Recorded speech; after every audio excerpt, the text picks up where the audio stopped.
सुगस Adani green energy के quarter 4 के results, और रिजल्ट्स के पहले कंपनी ने मात्र 14 आवर्स पहले, 14 घंटे पहले ही कंपनी ने अपने खावड़ा प्रोजेक्ट में 290 मेगावाट सोलर प्रोजेक्ट और ऑपरेशनलाइज कर दिया है। ये एक और अचीवमेंट है हमने कल के दिन कंपनी के क्वार्टर 4 में और पूरे फाइनेंशियल ईयर के हाफ के अंदर, यानी कि पिछले 2 क्वार्टर में कंपनी ने जो जो अचीवमेंट्स करी हैं, कल हमने उसके बारे में डिस्कस किया था अडानी ग्रीन एनर्जी में। अब कंपनी ने हमारे उस वीडियो के बाद में जो हम लोगों ने कर लिया था, उसके बाद एक और अचीवमेंट कंपनी ने यहाँ पर किया है। कैपेसिटी कंपनी की टोटल 19,585.5 मेगावाट तक आ जाती है, यानी कि 19.5 गीगावाट तक कंपनी का अचीवमेंट यहाँ पर हो चुका है इन कैपेसिटी, जिसमें 1376 MWHBSS पर कंपनी काम कर रही है।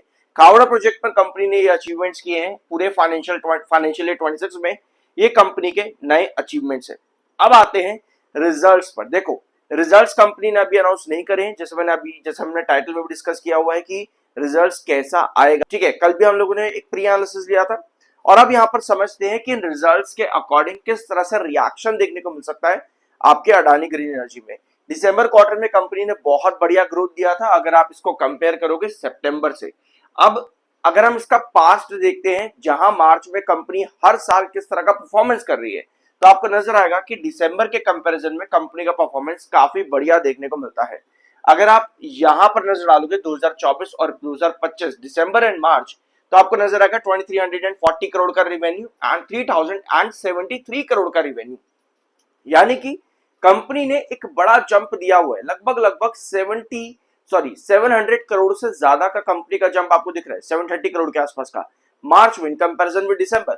और अगर आप थोड़ा पीछे भी जाते हो 2023-24 देखोगे, तो वहां पर भी आपको ये नजर आएगा कि March company revenue in comparison with December बढ़िया दे रही है। तो क्या हम यहाँ पर एक पॉसिबिलिटी लेकर के चल सकते हैं वापस से 700 करोड़ का जंप?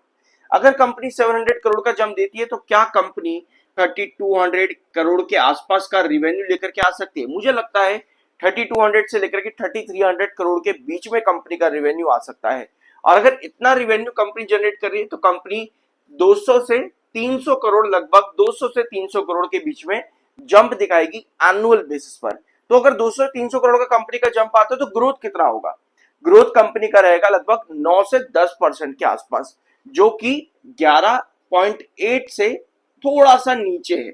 मुझे लगता है कंपनी इस तरह का परफॉर्मेंस देती देखने को मिल सकती है, और यही रीजन है कि इतने हेवी बेयरिश टेक्निकल्स पर भी 100 का एमएफआई है, ये बहुत ज्यादा बेयरिश होता है, और 81 का आरसी, दोनों टेक्निकल्स बेयरिश है। अच्छी चीज यही है कि इतने बुरे टेक्निकल्स पर भी, मतलब इतने बेयरिश टेक्निकल्स पर भी कंपनी का ग्रोथ इस तरह का आएगा जो कि फ्लैट होगा, ऑलमोस्ट फ्लैट होगा। अगर आप क्वार्टर ऑन क्वार्टर बेसिस पर कंपेयर करोगे, तो कहीं ना कहीं ये एक रीजन है कि इतने बेयरिश टेक्निकल्स पर भी आपका स्टॉक ऊपर की तरफ आज के दिन टिका हुआ है, और आज भी 2% से ज्यादा का मूव देखने को मिल रहा है। प्री एनालिसिस इसलिए जरूरी होता है कि कंपनी क्या परफॉर्म कर सकती है। हम लोगों ने कल भी आप लोगों के साथ ये चीज डिस्कस करी थी, और इसी तरह से कंपनी के प्रॉफिट ग्रोथ में पॉसिबिलिटी है कि कंपनी का इस बार पॉजिटिव प्रॉफिट ग्रोथ देखने को मिले, क्योंकि दिसंबर में तो कंपनी ने -107% का ग्रोथ दिया था, जो कि बहुत बुरा था। अब कंपनी यहां पर पॉजिटिव ग्रोथ लेकर के आ सकती है। रीजन क्या था कि कंपनी का प्रॉफिट बिफोर टैक्सेस में ज्यादा इंटरेस्ट एंड डेप्रिसिएशन होने की वजह से कंपनी का जो at the end profit growth है, उसकी वजह से नेगेटिव में चला गया था। बट अब चांसेस है कि मार्च क्वार्टर में कंपनी उसे भी इंप्रूव करता देखने को मिल जाए। तो रिजल्ट्स में उम्मीद है कि कंपनी अच्छा और डिसेंट रिजल्ट इस बार दे दे। बाकी देखते हैं क्या पॉसिबिलिटी बनती है। अब इसके अलावा एक चीज और आपको यहाँ पर नजर आएगी, वॉल्यूम्स एंड डिलीवरीज पर। कल के सेशन में 31% की डिलीवरी 56 लाख के वॉल्यूम पर थी, और डिलीवरी वीकली बेसिस पर ज्यादा है, ऑल्दो मंथली बेसिस पर कम है, बट स्टिल वीकली बेसिस पर कल के दिन आपके पास बायर ज्यादा थे, और आज 1240। अभी हम आएंगे उस पर भी। सेलर कितने हैं इस समय? 4,07,000 सेलर है एंड 2,70,000 इस समय बायर है। तो बायर और सेलर का डिफरेंस इतना बड़ा नहीं है यूजुअली जितना देखने को मिलता है 100 के बेयरिश एमएफआई पर, और ये बहुत ज्यादा प्रॉफिट बुकिंग यूजुअली यहाँ पर आती है, बट अभी तक ऐसा नहीं हुआ है। लेकिन अगर आप आज की कैंडल को देखो, अभी रिजल्ट्स नहीं आया, हम यहाँ पर सब पॉसिबिलिटी डिस्कस कर रहे हैं कि कंपनी आज क्या कर रही है। आज के दिन का हाई 1240 तक आपको देखने को मिलता है, 1240, और हम लोगों ने कल डिस्कस किया था 1340, ये आपका टॉप का रिजेक्शन है। यही चीज हम लोगों ने कल के दिन डिस्कस करी थी।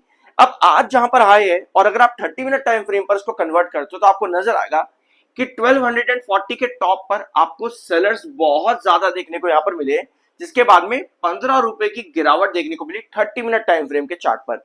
ऑल्दो इसके पहले तक 1260 के ऊपर बेस बना करके अडानी ग्रीन ने बहुत बढ़िया ब्रेकआउट दिया है, डबल टॉप क्रिएट किया, उसके बाद ये ब्रेकआउट आपका बना। 1240 पर रिजेक्शन दिया है, सेलर्स एक्टिव हुए हैं। और अगर आप इसको थोड़ा लॉन्ग टर्म चार्ट खोलोगे, यहाँ पे लगभग सवा साल के आसपास का चार्ट खोलोगे, तो आप लोगों को नजर आएगा कि आज के दिन का जहां पर हाई लगा ना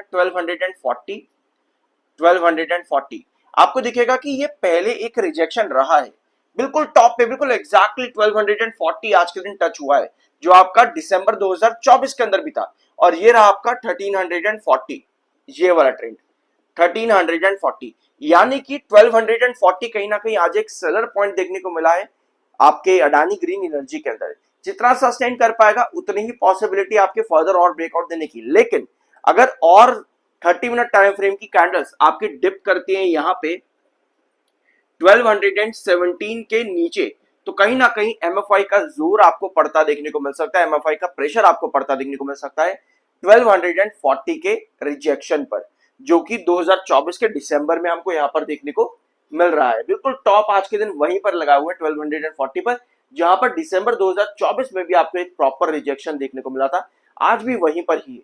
और 30 मिनट टाइम फ्रेम का कैंडल पर बस सेलिंग यहां पर आई है। तो देखते हैं, देखो यहां पर अच्छी चीज, मतलब कि एक इंपॉर्टेंट पॉइंट समझने वाला ये है कि सब यहां पर एग्जिट करते देखने को शायद आपको ना मिले।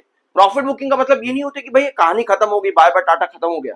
प्रॉफिट बुकिंग का मतलब ये होता है कि जिसने एक पर्टिकुलर रिजेक्शन, फॉर एग्जांपल 1090 का ये एक रिजेक्शन था, इसके ऊपर जब ब्रेकआउट बना तो जिन्होंने यहां पर एंट्री करी वो अपना एग्जिट पॉइंट कहीं ना कहीं आज के दिन यहां पर ढूंढ रहे होंगे 1240 के पास में, तो उन्होंने एग्जिट करा। लेकिन अगर हमारी बाइंग मान लो 810 या उसके आसपास है, तो वो एक लॉन्ग टर्म इन्वेस्टर पर्सपेक्टिव से, क्योंकि अगर आप इसका लॉन्ग टर्म चार्ट वापस से देखोगे तो एक लंबा समय के बाद में, लगभग 1.5 साल के बाद जाकर के स्टॉक इस प्राइस तक पहुंचा है। उसके पहले तक 1160 पर बार बार रिजेक्ट कर रहा था। तो अगर लॉन्ग टर्म इन्वेस्टर यहां पर बने रहते हैं तो एक क्रूशियल बेस कहीं ना कहीं 1060 के पास नजर आता है, और मिड बेस आपका यहां पर रहेगा 1160 के पास में। तो ये है पूरी आपकी ट्रेजेक्टरी। शॉर्टर्स कहां एक्टिव होते हैं, अगर 1190 पर एग्जिट हुए या 1160 पर एक्टिव हुए, तो वो आपको यहां पर 1240 के रिजेक्शन पर एग्जिट करते देखने को मिल सकते हैं टेक्निकल पॉइंट ऑफ व्यू पे। वेराज लॉन्ग टर्म अगर आप यहां पर हो तो कंपनी में अभी भी बहुत अच्छी अपॉर्चुनिटीज नजर आ रही है, क्योंकि एक लंबे टाइम के बाद में 1160 के रिजेक्शंस ब्रेकआउट किए हैं इस समय स्टॉक ने। सो रिजल्ट्स अभी नहीं आए हैं, बट मुझे लगता है कि रिजल्ट्स का एक मीडियम इंपैक्ट, मतलब कि एक फ्लैट इंपैक्ट आपको देखने को मिल सकता है, जो कि इतने बियरिश टेक्निकल्स पर भी बहुत बेहतर होगा कंपनी के लिए। और आज के दिन मार्केट कुछ खास अच्छा नहीं है, मार्केट में लगभग 700-800 पॉइंट की गिरावट देखने को मिली। ओपनिंग सेशन से ही मार्केट गैप डाउन के अंदर था, कहीं ना कहीं एक गैप फिल करने की कोशिश सेंसेक्स की यहां पर आज के दिन चल रही है। जरूर देखना मेरा मार्केट का वीडियो, पिछले हफ्ते ही हम लोगों ने आप डिस्कस किया था आपके साथ में, उसको जरूर नोट कर लेना। तो ये था आज के दिन का वीडियो, और यस रिजल्ट्स जैसे ही आते हैं हम लोग उस पर भी वीडियो लेंगे, तो सब्सक्राइब जरूर कर देना। तब तक के लिए मिलता अगले वीडियो में।